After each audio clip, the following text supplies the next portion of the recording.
Dear Griff and Alyssa, I have a question about our upcoming cruise on Wonder of the Seas. Great ship. You're going to have a lot of fun. We're both so excited for this adventure. However, we have hit a bit of a snag. Of course you did. You see, during my packing process, I decided to bring two authentic Japanese katanas that I purchased from the local flea market. Katanas, as well as a flamethrower that I gotten off of Craigslist, as well as a flamethrower that I had gotten off of Craigslist. No. Now, normally this wouldn't be an issue. Oh, normally it wouldn't be. Now, normally this wouldn't be an issue, but after reading the fine print, it appears that no knives are allowed on board. But the katanas are not knives. They're swords. Katanas are like 2 feet. They're swords. I also didn't notice any mention of flamethrowers being prohibited, so naturally I assumed they were okay too. Naturally, that's what I would assume as well. As you know, these swords, so you said it, swords, and flamethrower will be essential for our shoot. What shoot? You're shooting TikToks. For our TikTok shoots while at sea, they provide such great visuals and drama. We just need some clarification if it would be all right to bring them on board or not. The swords come with sheaths so no one would get hurt. Promise. Oh, you promise. They promise. Well, at least they promised. And a flamethrower comes with safety instructions, which could also keep everyone safe if there's an accident. Thank you in advance for understanding and cooperation in this matter. Sincerely yours, the Samurai Cruiser.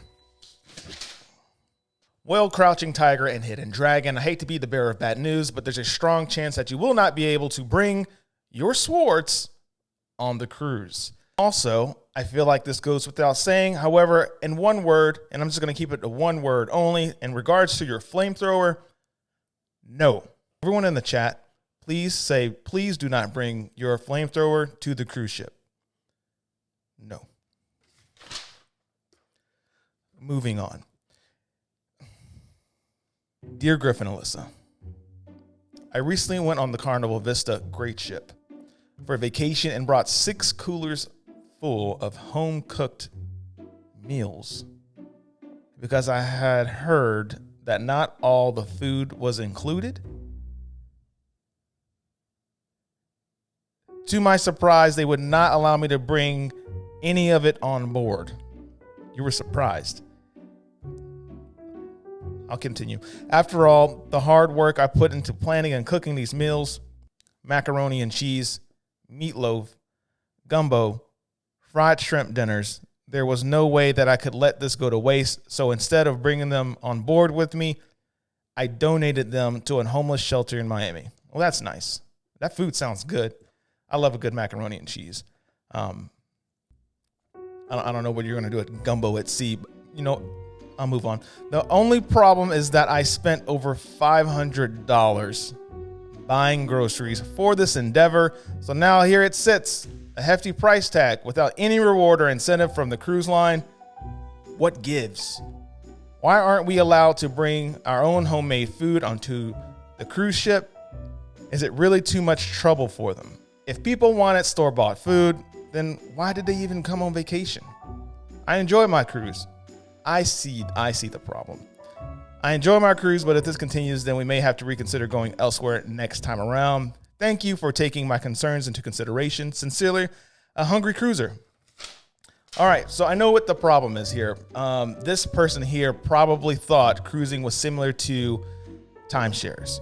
Those resorts where you go and you bring your own food and you cook it in the kitchen and everything's prepared.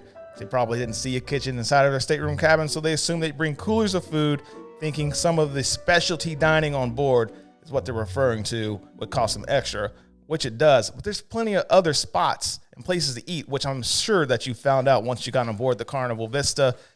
Guy's Burgers, there's the Blue Iguana, there's the buffet, tons of other spots. If you're cruising on Carnival Mardi Gras, tons of free places to eat. You don't have to spend money on specialty dining.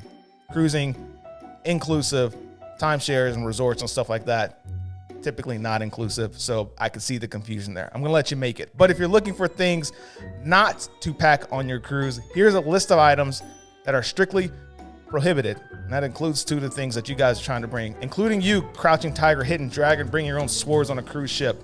Let's jump right in. So as a first-time cruiser, you may be searching for cruise packing tips, what you can bring, what you can't bring. And while it's important to bring along items that will make your trip a great one, and so it's more enjoyable, there's no need to overpack, which is what it sounds like what you're doing. By following these simple tips, you can avoid packing unnecessary items on your cruise. That way everything doesn't feel cramped or it gets taken away from you, because that's what's happening here. Flammable liquids, paint thinners, lighter fluid, and combustible liquids are not allowed. And crew members, they take fire hazards very seriously. So if you pack these items, stuff that includes a flamethrower, they will take that from you. Alcoholic beverages, some cruisers may have on board their own stocked bar, some of your favorite items, but bringing your own alcohol is typically not going to work. You can bring some beer on Disney, or if you want to bring some wine on other cruises, but typically speaking, hard liquor does not count. So other things you should not bring: clothing irons, steamers. If you're worried about wrinkled clothes on your cruise, it's important to note that irons and steamers are not allowed in your cabin due to the risk of a fire. Instead, just try to bring some wrinkle release spray. We use it all the time. Hang up your clothes, or you can get a garment bag. That typically works as well. And some ships also offer washing, pressing, dry cleaning services, so you can always look into that as well. And this goes without saying, but do not bring any illegal drugs on the cruise ship. Carrying drugs of any kind is never a good idea, and most definitely not allowed on a cruise vessel. So if you get caught with those drugs, they're going to get popped, and passengers will be asked to disembark immediately. And I know you don't want that. So those are a few things. Weapons. Some travelers may think it's all right to keep a weapon or 2 handy. Safety reasons, however, they're not allowed on the cruise ship. This includes pepper spray, mace, firearms, sharp objects, katanas, swords. It's a sharp object. It's a razor sharp object. Leave the flamethrower at home. Bringing along knives, scissors, or whatever reason is always a bad idea. So not only does this create stress for everyone around you, including me, sharp objects have the potential to leave unsightly gashes inside the ship as well. So that includes your katana or swords. I think I've repeated this enough times. But finally, the last but not the least, perishable items. That's homemade food. So while it is allowed to bring packaged snacks like chips, candy, and granola bars on a cruise, homemade food is not permitted. So it's only if it's commercially packed. So leave grandma's casserole and sandwiches at home. For a full list of items, I know you're probably wondering how many items you can't bring. For a full list of items, you can always visit ahoy365.com. But if you want to know how to bring your pets on a cruise, you can click this video here where a 7-year-old brought 7 hamsters on a cruise ship. See you in the next one.